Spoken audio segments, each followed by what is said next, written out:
de que uma outra pessoa assumiu a liderança da IBAB, né? Uma liderança ministerial, você não é mais o pastor da IBAB, você aposentou, o evangélico fala jubilou, né? Você está aposentando, você está pendurando as chuteiras, como que é essa história? Não, nada a ver. Na verdade, essa confusão aí é fruto de uma infelicidade do redator da matéria que foi publicada na Folha de São Paulo.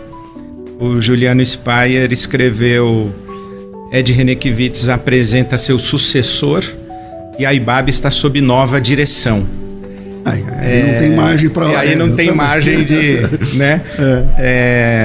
Mas não, na verdade o que aconteceu, o pastor Kenner Terra chegou na IBAB, eu apresentei domingo, para ser um dos pastores da IBAB e repartir comigo a orientação pastoral da IBAB, o púlpito da IBAB. Ele chega com bastante peso, porque é um pastor com senioridade, é um pastor sênior. O Kenner chega, é uma felicidade para nós, uma alegria receber o Kenner, mas eu não estou saindo.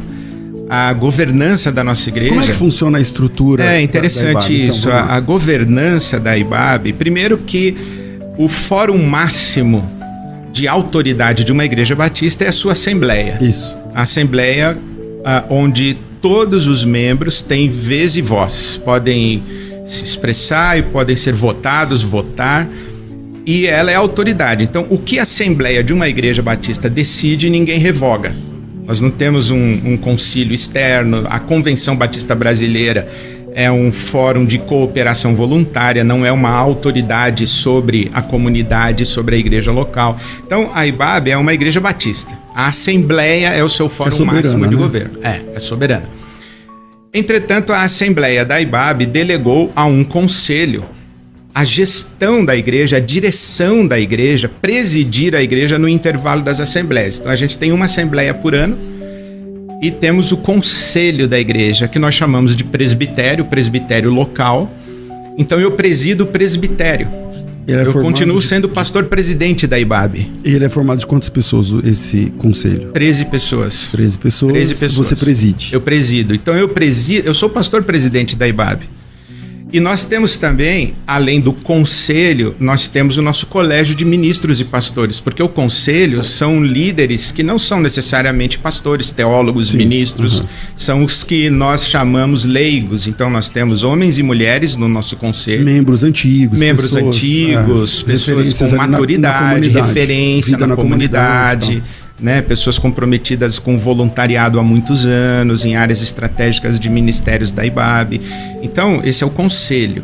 E tem o colégio de pastores. Pastores e pastoras, ministros e ministras. Nós não temos pastoras ordenadas na IBAB, nós temos ministros e ministras.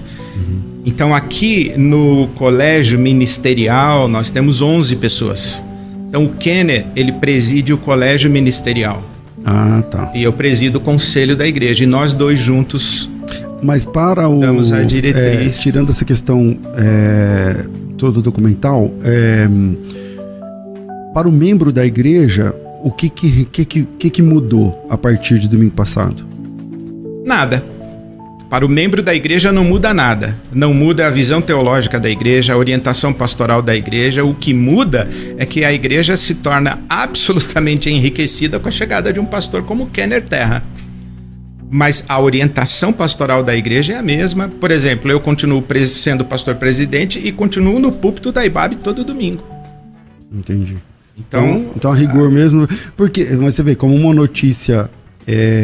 mal estruturada, né? Não vou dizer que ele teve má intenção, obviamente, qual seria a intenção de falar isso, sei lá, não sei, mas que o jornalista da Folha teve, mas a partir daí é complicado. Por exemplo, eu vi a notícia e falei, deixa eu ver como que foi. Eu assisti a live depois, mas eu já estava influenciado pela notícia. E aí eu falei, nossa, então ele apresentou e tal, como eu vim pela notícia, então eu inclusive também eu fiz muita questão, eu tive muita cautela na apresentação formal de dizer, olha, o Kenner chega para repartir comigo a orientação pastoral e o púlpito da igreja.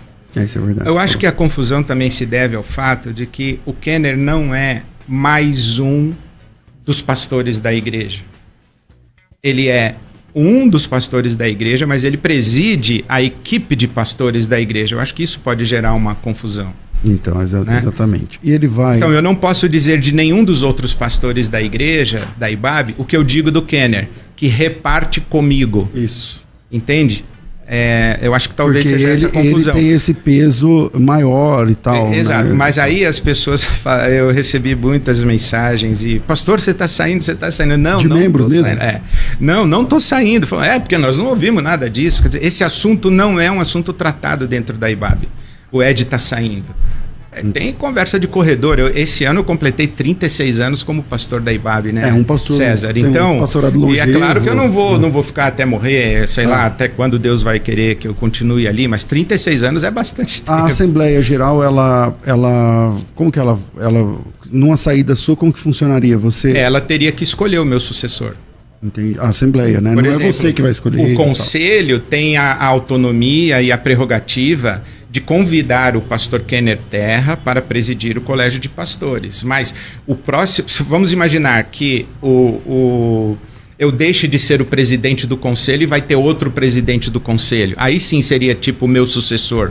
Porque esse novo presidente do Conselho teria que ser homologado em Assembleia. Ah, tá. Porque na Batista, geralmente...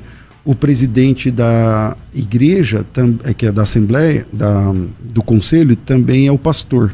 Isso. Muitas vezes. Então lá continua do mesmo jeito. Do mesmo jeito. Não muda nada. O que muda é que ele está vindo para liderar a turma de pastores que a igreja já tem. Isso. Legal. Ele vem presidir o... E ele é parente do Dom Terra? Eu estou falando só pelo sobrenome. Não, nada a ver. Não, que eu saiba não. Tá. Bom, vamos lá.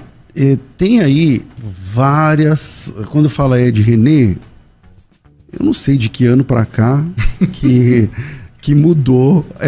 Quando se fala Ed René, o assunto é polêmicas teológicas e polêmicas sobre as falas e pregações e tal. Quando começou isso, Ed?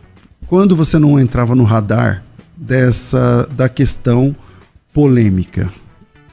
Até quando que você falou, a partir de tal ano assim, começou?